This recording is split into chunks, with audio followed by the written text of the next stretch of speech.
안녕하세요. 푸르미 아빠 주에 있습니다. 오늘은 아이 마음속으로 5번째 시간입니다. 오늘 다룰 주제는 삶의 움직임, 아이의 다양한 감정들에 대해서 말하고 있는데요. 감정은 아이들에게 가장 소중한 부분이다. 그 안에 자기가 세상에 존재한다는 정체감이 자리하고 있기 때문이다. 삶은 움직이는 것이다. 생명은 살아 움직이는 것이죠. 감정이란 단어는 영어로는 emotion입니다. emotion. motion. motion은 행동이란 뜻이죠. 움직인다는 뜻이고 이는 바깥으로 치란 뜻입니다. 자, 그래서 이 감정이라는 말은 바깥으로 움직인다는 말이다. 이게 바깥으로 움직인다 또는 바깥으로 움직이는 에너지다 이렇게 표현하기도 합니다. 내면에서 일어나는 삶의 움직임, 안에서 시작되어 밖으로 표출되는 움직임이다. 내가 누구인지를 스스로와 주위에게 알려주는 것은 바로 내 삶의 움직임이다. 울기, 소리 지르기, 화내기는 살아가면서 어쩔 수 없이 부딪히는 긴장들을 풀어주는 역할을 한다. 이게 감정은 마음을 진정시키고 상처를 회복시킨다. 그래서 감정은 치유의 기능이 있다고 얘기했습니다. 그러나 감정을 마음껏 표출하지 못하면 외상으로 악화된다. 여기서는 표출이라는 단어를 썼는데 표출이라는 단어는 감정을 느끼지 않고 그냥 급격하게 배출해버리는 겁니다. 그러면 계속 반복되죠. 그래서 제가 보기에는 표출보다는 표현으로 바꾸는 게 좋을 것 같아요. 표현은 감정을 충분히 느끼기 때문에 나중에 그 감정이 해소돼 버립니다. 그래서 표현한다 이런 단어를 쓰거든요. 감정의 자유로운 표현은 건강한 정신의 보증수표다. 예. 건강한 정신의 보증수표다. 맞습니다. 누가 같이 살면서요. 그림 속에 있는 고양이는 아무리 예뻐도요. 그렇게 함께 살 마음이 별로 없습니다. 뭐 재미가 있어야죠. 그러나 고양이는 가랑거리고 움직여야죠. 주고받고 왔다 갔다 하는 게 있어야 되죠. 그래서 감정을 표현해야지 감정이 억압되는 사람은 답답해서 정말 살기 힘듭니다. 자, 나는 누구인가 감정의 동물에 대해서 아이들은 이제 자신의 감정을 나라는 이름으로 표현합니다. 애기야 안녕 그러면 애들이 뭐라 그래? 아니야 나 애기 아니야 뭐 이렇게 얘기하죠. 나 화났어. 나 싫어. 엄마 가지마. 나 싫어. 그러면 엄마는 부담스럽죠. 죄책감 있는 엄마들은 되게 부담스럽습니다. 그래서 자꾸만 뭘 해주려 그러면 해결해 주려 그래요, 문제를. 아이한테 답을 주고 상황을 마무리하고 문제를 해결하려고 한다. 그러면서 정작 아이가 하는 말은 듣지 않는다. 아이는 지금 자신의 감정을 표현하고 있는 겁니다. 문제를 해결해 달라는 게 아니에요. 지금 내 감정이 엄마하고 같이 있고 싶어 이 감정이라는 뜻입니다. 근데 엄마는 빨리 갔다 올게 아니면은 뭐 어떻게 해야 돼 있잖아요. 그죠? 엄마 안 갈게 뭐 이렇게 자꾸만 일생에서 문제를 해결하려고 그러는데 자 사실 아이는 뭔가 요구하려고 그러는 게 아니다 이거죠. 아이는 즉 자기 자신에 대해 말하려 하는 것이다. 그래서 그 아이가 지금 자기 자신을 말하는 것을 들어주라는 뜻입니다. 아이는 감정을 표현하고 느낌을 말하고 내면을 드러내고 자기가 누구인지 무엇을 겪고 있는지 우리뿐만 아니라 자신에게도 말하는 것이다. 물론 아이는 우리한테 말하지만 또한 재귀됩니다. 자기 자신한테도 그 말을 하는 거죠. 아이는 자기가 존재하는 사실을 느끼는 중인데 우리는 아이에게 엉뚱한 소리를 하는 게 아닐까. 우리가 엉뚱한 소리를 하는 것이 아닐까. 우리가 아이의 감정을 들어주지 않고 내용에 대해서만 답한다면 그것은 아이가 느끼는 감정이 중요하지 않다고 말하는 것과 같다. 이거죠. 이게 특히 이게 부부 사이에서도 이 문제 가지고 싸웁니다. 꼭 있잖아요. 남자들 특히 어떤 문제를 해결하려고 그러죠. 아내가 뭐라고 얘기하면 그때 그 감정이 어떤지 이게 들어주는 게 아니라 그렇고 공감해 주는 게 아니라 꼭 그 문제를 해결하려고 하는 거죠. 제가 이거 했던 겁니다.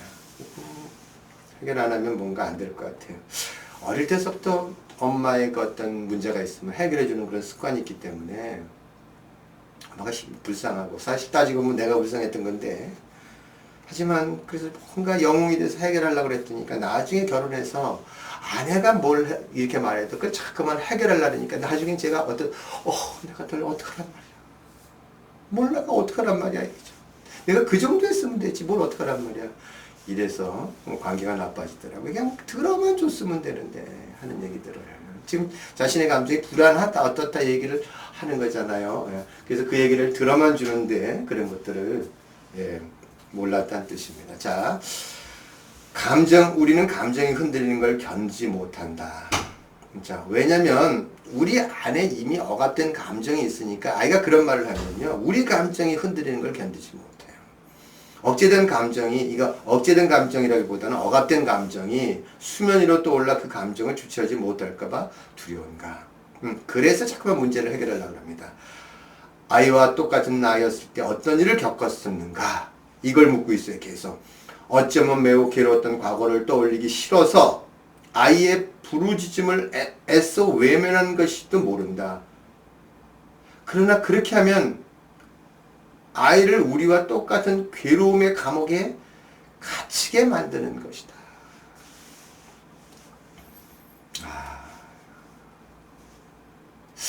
여러분, 제가 보기에는 이 사회가 이 문제를 해결하지 못하고 있어요. 아이를 키우는 데 있어서 이 문제를 해결하지 못합니다.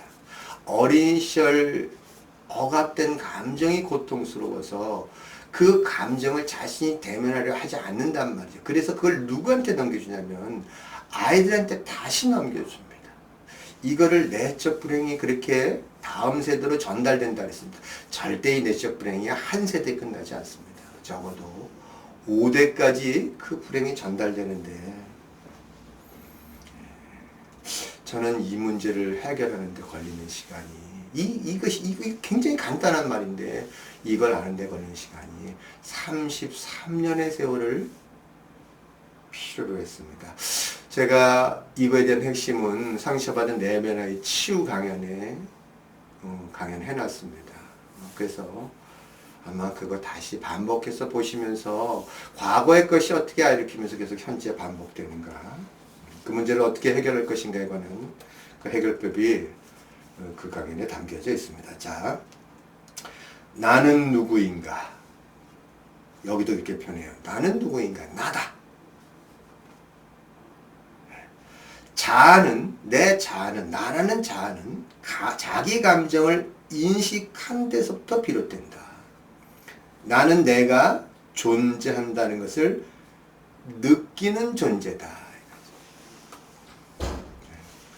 나는 내가 존재한다는 것을 느끼는 존재다. 내가 누구인지를 내가 안다라는 겁니다.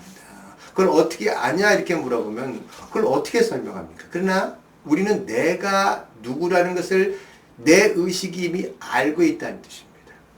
그것은 설명으로 표현할 수 있는 방법은 없습니다.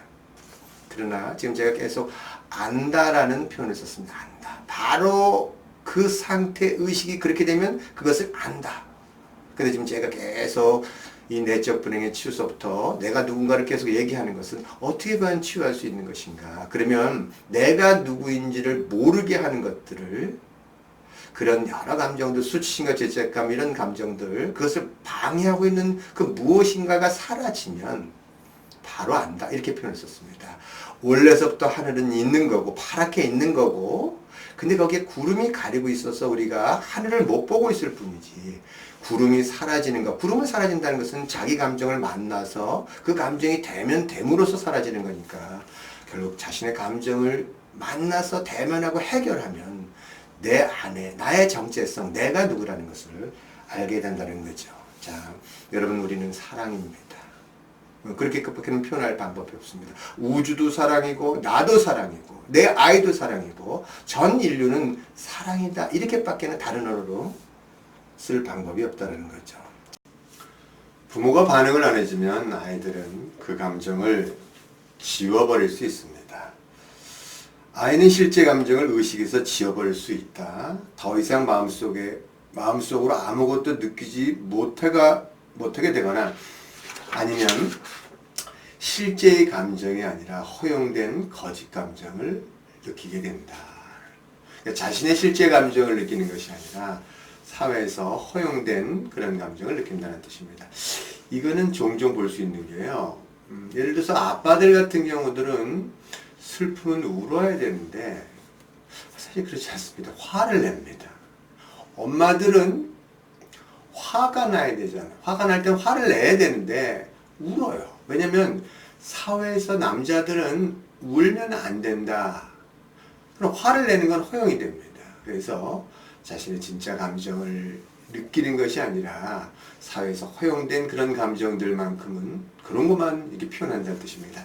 이게 제일 무서운 게요. 수치심이 내면화돼서 자신의 존재가 수치스러우면 그때는 늘 이 수치심이라는 감정을 느끼는 것이 아니라 항상 뭘로 표현하냐면 미소로 표현합니다. 늘 웃고 있습니다. 그냥 뭐 자기 어머님 장례식장 가서도 제가 웃는다는 표현을 썼는데 그러면 그 말을 해서 제가 이제 이렇게 치유하는 과정에서 웃지 말아 보세요. 왜냐면 당신은 늘 그 수치심이 느껴질 때마다 웃으니까 수치심을 느끼지 못해서 수치심이 다 몸으로 겪지 못하고 통과를 못하니까 늘 수치심이 내 안에 그대로 억압되어 있으니까 한번 웃지 말아 보세요. 그러면 그 다음에 웃지 않으려 그러면은 이미 근육 자체가 다 굳어서 이게 되게 어렵다는 걸 알게 됩니다. 그러나 일단 자신의 선택을 이제 나는 안 웃어보겠다. 그렇다고 평생을 웃지 말라는 얘기가 아니고요. 일단 내 감정이 진짜 감정이 뭔지를 알기 위해서 한순간 웃지 말아보면 그 다음부터는 되게 답답하지만 어떤 그동안 자신의 억압된 감정들이 뭔지가 지금 다 올라옵니다.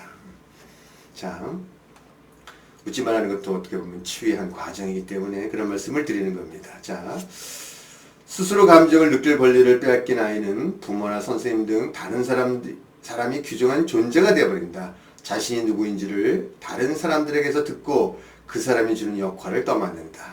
결국 아이는 진정한 자기가 존재한다는 느낌을 갖지 못한다. 다른 사람이 주는 역할을 떠맡는다. 이게요, 다른 사람이 주는 역할도 떠맡지만 이게 이제 역할 방어입니다. 내가 그 역할을 하고 있을 때만 내가 괜찮은 사람을 느껴지기 때문에 그런 방어를 하는데 이게 자신도 모르는 사이에 가정 안에서 엮이는 가정 안에서는요 이 방어를 하게 돼 있습니다. 저 같은 경우는 역할 방어를 어떤 방어를 했냐면 집안이 원체 수치스러운 집안이니까 저는 영우의 역할을 떠맡았습니다. 그래서 피토해가면서 공부해야 되고 또 제가 볼 때는 엄마가 불쌍한 거예요. 나중에 보면 사실은 엄마도 불쌍하지만 나도 불쌍한 건데 그래서 엄마를 위해서라면 난 뭘 할 수 있겠다. 내가 뭘 할 때 엄마가 기뻐할까? 공부를 열심히 해서 그 성적을 받아오면 그 가난 속에서 기뻐하시니까 저는 정말 내가 나 자신이 배움에 대한 즐거움을 가져서 공부한 것이 아니라 부모를 기쁘게 해주기 위해서 공부한다라는 그런 자 이게 나중에 영웅이 되니까요 정말 그 영웅의 역할을 영웅이 난주하는 거예요. 그래서 모든 일상생활에서 그 영웅 역할을 맡습니다. 그러니 뭐 얼마나 많은 짐을 지겠어요. 누가 코칭에서 그런 얘기를 하더라고요. 아버님이 지구를 들고 있더라는 거예요. 그 지구, 근데 생각해보세요. 지구를 들고 그 밑에 깔려서 허덕거리고 있는 거예요. 그 얼마나 많은 짐이 있겠습니까? 제가 맨 처음에 할 때는 강연이 맨 처음에 신나서 강연했는데 어머니 강연이 한 5천에 넘어가니까 강연장에 가서 제 강연 오늘 처음 듣는 사람 손 한번 들어보세요. 그러면 처음 듣는 사람이 뭐 90%잖아요. 그럼 제가 막 웃음이 훅 나올 때가 있었어요. 오, 내가 강연을 얼마나 더 많이 해야 이 사람들이 행복할까? 막 이런. 지금 생각하니까 전 지구를 들고 있었던 거예요. 이제는 그런 역할을 맡지 않습니다. 그냥 좋아서 하는 거고 또 강연 듣고 또 듣는 분들이 가정이 행복해지면 그러면 저도 좋은 거죠. 그러니까 가벼워지니까 부담이 없으니까 그냥 강연이 좀 더 하고 싶은 거 있죠. 사실 요새 근래 강연 너무 일정이 바빠서 강연하지 말까 뭐 그랬는데 요새 강연 가면은 많은 어머님들이 오셨고 그 다음에 또 벌써 의식이 이 교육을 이해할 만한 준비가 돼서 오시니까 신나더라고요. 그래서 또 강연 좀 더 많이 들어오면 많이 할 겁니다. 자, 내가 진정한 자기가 존재한다는 느낌을 갖지 못한다. 아마 이 평생 이 문제 내가 누군지를 몰라서 그거를 찾는데 한 생이 다 갈 겁니다. 아이는 선택을 통해 자아를 찾는다. 자기가 좋아하는 것이 생기면 그것을 표현함으로써 타인과 차별되는 것이 무엇인지 의식한다. 차별됐다 그래서 내가 당신보다 낫다, 또 모자라다 이 비교의 마음이라는 것이 아닙니다. 내가 내 고유한 나라는 존재가 누구인가 이거를 의식한다는 거죠. 그래서 정체감을 만들어 간다는 거죠. 자, 여기는 선택을 통해서 자아를 찾는다는데 우리는 아이들이 선택할 수 있는 기회를 줘야 되고 그 다음에 선택을 존중해 줘야 됩니다. 그런데 이 선택이라는 것 자체가 대부분의 선택이 둘 중에 하나라고 있다라고 생각하는 거예요. 사랑과 두려움 둘 중에 하나를 선택하라 이렇게 계속 강연하지만 사실 두려움은 수천 가지의 모습을 갖습니다. 이게 정도와 차이를 가져요. 그래서 우리가 대부분의 선택은 사실 사랑을 선택하는 게 아니고요. 두려움에서 두려움만을 선택합니다. 그래서 진정한 선택은 이루어지지 않는 거죠. 결국 선택은 둘 중에 하나가 아닙니다. 하나밖에는 선택이라는 게 없어요. 그것이 실제냐, 그것이 사랑이냐, 그 선택 외에는 다른 것은 없다는 겁니다. 그래서 그 아이가 그 사랑을 선택할 수 있도록 부모가 먼저 사랑을 선택하는 훈련을 해야 됩니다. 아이는 그래서 그런 선택을 통해서 자신이 누구인지를 알아간다는 거죠. 자, 그렇다면 혼동스러운 게 하나 있습니다. 그렇다면 그 아이의 아이가 요구하는 그 욕구를 다 들어줘야 되는가? 뭐 예를 들어서 뭘 사달라 뭐 이렇게 계속 사달라 그러면 저한테 그런 질문합니다. 아버님 이거 언제까지 사줘야 돼? 다 사줘야 돼요? 돈 있으면 사줘. 부모가 그 욕구를 들어줄 만한 그 범위 충분한 자원을 갖고 있다면 충분히 채워주세요. 그렇다고 그 아이들이 이미 채워서 충분해진 아이들은 거기에 집착하지 않습니다. 갈망이 그렇게 없습니다. 자, 그런데 자원이라는 건 제한되어 있잖아요. 그리고 모든 걸 다 들어주라 해가지고 아이가 남한테 피해를 끼치는데 그리고 아이가 위험한데 그걸 들어주라는 얘기는 아니잖아요. 그거는 경계를 줘야 됩니다. 자, 그런데 중요한 거는 이 필요와 사람들이 우리 뭐를 분별을 안 하시냐면 그 아이가 바라는 거에 대한 이 구별을 안 하시는 거예요. 자, 저 장난감을 사줘라는 이 부분 계속 사달라 할 때 부모가 만일 어린 시절에 그런 장난감 그거 필요 없어. 야, 그건 돈 들어가는데 이런 마음을 들어서 안 돼라는 소리를 들었다면 엄마 마음속에 어떤 마음이 드냐면 장난감 사달라 그러면 저거 아무런 필요도 없는데 집에 가면 똑같은 게 있는데 그래서 안 돼. 이렇게 막아버립니다. 그럼 그 아이는 계속 사달라는 욕구가 증가합니다. 끊임없이 시간만 되면 이거 사줘, 또 이마트 가서 이거 하나, 또 저 마트 가서 저거 하나, 이게 순례가 돼버립니다. 근데 그 안에 뭐가 있는 걸 모르냐면 아이가 어떤 것을 바라잖아요. 장난감을 달라는 사실 필요가 있어서 사실 장난감을 사달라는 거 아닙니다. 엄마가 나의 바람을 충분히 공감해 주는가, 내가 어떤 것을 가져도 그런 원하는 것을 그런 마음을 가져도 되는가, 이걸 지금 묻고 있는 거예요. 그래서 엄마 입장에서는 그래, 네가 충분히 꿈꿔도 되잖아요. 충분히 원해도 되는 거 아닙니까? 얼마나 갖고 싶겠어. 그 바람은 충분히 공감해 줘야 됩니다. 근데 엄마는 한정된 자원이 있잖아요. 그래서 이런 부분은 안 되겠다. 이거는 돈이 있어야 되고, 또 이런 부분을 채우려면 기다려야 되고, 이런 아이들은 그 하나만, 엄마가 나의 바람을 충분히 공감해 줬다, 이것만 해도 만족스러운 겁니다. 이 책에 어떤 사례가 나오냐면요, 아이가 풍선을 사달라 그랬습니다. 근데 엄마가 풍선 필요가 있니? 이렇게 잘라버린 게 아니라 그 풍선 얼마나 갖고 싶겠어. 나도 어릴 때 그 풍선 갖고 놀면 신나고, 근데 벌써 엄마가 그 마음 아이의 바람을 충분히 공감해 주니까 이제 엄마하고 신나게 그래 풍선 날리면 어떠고 이렇게 대화 나누다 보니까 아이들 입장에서는 이미 충족된 거예요. 근데 풍선 사달란 말이 없습니다. 이거 참 공감해 주고 자 그러나 한계를 정해 주는 것에 대해서도 두려워할 이유는 없습니다. 그거는 엄마가 아이를 키우는 거기 때문에 그 한계를 주면 아이들은 안정되는 거예요. 한계를 정해준다는 얘기는 이런 거예요. 네가 할 수 있는 건 다 해봐라. 그러나 엄마가 요거에 대한 한계를 정해줘. 그러면 네가 위험하지 않아. 그럼 아이들은 얼마나 안도하겠어요. 이게 혼동스러워하는 게 다 사줘야 되냐 말아야 되냐 둘 중에 하나를 선택하지. 충분히 공감해주고 그러나 제한할 거는 제한하라. 이 말이 좀 어려운 거예요. 그러니까 이거 유명한 마시멜로라는 실험이 있습니다. 마시멜로 실험이 어떤 거냐면요. 자, 마시멜로 하나를 주고 네가 이것을 지금 먹으면 나중에 2개 못 받아. 그러나 기다렸다가 1시간이 지나고 나면 기다렸다가 충분히 기다리고 나면은 우리 하나 더 줄게. 근데 그때 기다렸던 아이들이 있고 기다리지 못했던 아이들이 있다라는 겁니다. 나중에 기다렸던 아이들을 쭉 추적 조사를 해봐가지고 연구해 보니까 기다렸던 아이들이 나중에 사회적으로 성공했다라는 거죠.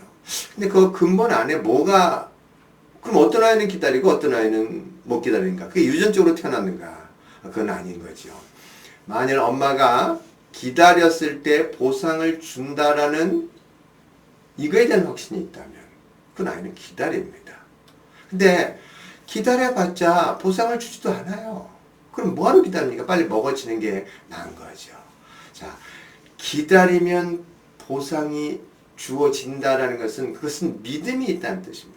엄마한테 이게 풀미 엄마가 했던 것 중에 하나가 풀미가 장난감을 사달라고 했습니다. 근데 돈은 없어요. 근데 정말 장난감 사주고 싶은 마음은 있잖아요. 근데 그런 면에서 풀미 엄마가 했던 것은 그래 네 마음 충분히 이렇게 갖고 싶은 마음 알아. 그러나 아빠가 돈을 벌어오면 그날이 되면 그 돈이 들어오니까 그걸 가지고 사줄게. 일단 풀미 엄마가 약속을 했잖아요. 그럼 그 약속을 칼같이 지켰습니다. 그 아이 입장에서는 기다리면 온다는 걸 아는 거죠. 이게 나중에요. 기다리면 온다는 걸 아는 사람들은 굉장한 인내심을 갖습니다. 그러나 엄마를 못 믿는 사람들 그러면 자기를 못 믿게 되거든요. 그러면은 당연히 그 사람들은 기다리지 않는다라는 거. 자, 장난감에 관한 뿐만 아니라 사탕이나 먹는 문제 사실 다 같은 원리가 적용되는 겁니다. 자, 그러면 그렇다고 또 아이한테 일부러 좌절감을 유발할 필요는 없다. 그러면 실패할 수밖에 없다. 왜요? 아이가 버릇이 나빠질까봐 자꾸만 이게 미리부터 기다려야 돼. 저러다가 또 장난감 매일 그것만 사달라는 그런 사람이 돼. 그러나 그렇지 않다라는 거예요. 채워지고 한계가 정해지면 아이들은 만일 부모가 다 필요 때문에 막아버리면 아이는 좌절감을 느끼고 더욱 집착하게 되고 그 욕구를 즉각 충족시키지 못하면 참지 못한다. 따라서 충족되지 못하고 욕구 불만이 쌓이게 되면 불안 증세를 일으키고 나아가 그 불안함을 술이나 마약, 담배, 애정관계, 충동적 행동 등에 의존하는 것으로 조절하려 한다. 이게 중독과 강박입니다. 간단한 거 하나의 차이인데 그것이 아이의 성장에 있어서 어떤 방향으로 이끌을지를 결정할 수 있다는 뜻입니다. 자, 엄마가 사탕을 충분히 먹으라 그럴 때 먹게 해줬고 그 다음에 제한을 해줬고 여기서는 이런 얘기를 한 거예요. 사탕에 관한 부분들을 충분히 먹어. 그건 네 선택이야.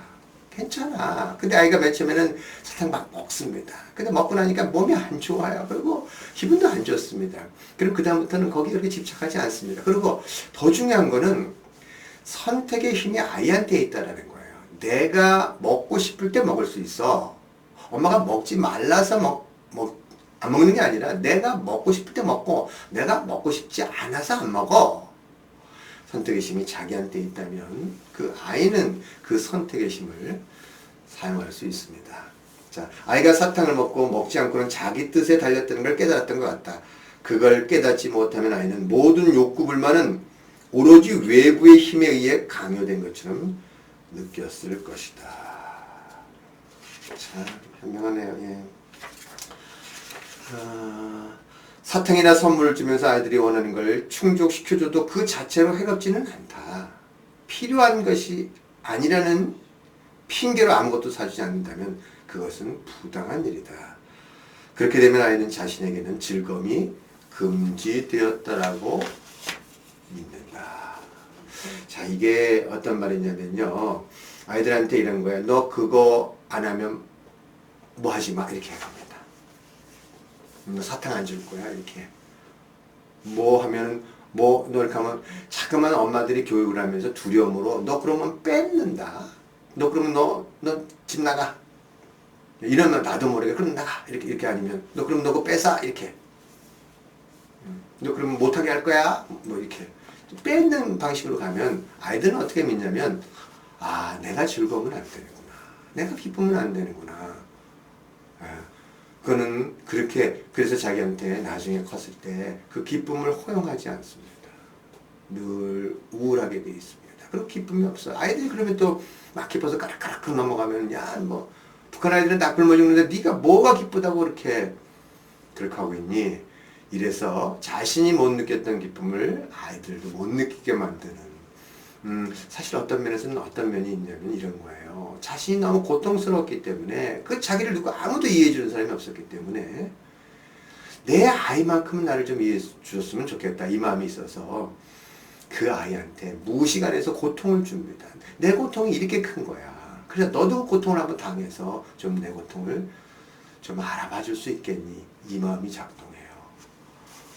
굉장히 무서운 마음입니다. 자, 오늘은 아이의 마음속으로 5번째 강연 여기서 마치겠습니다. 들어주셔서 고맙습니다.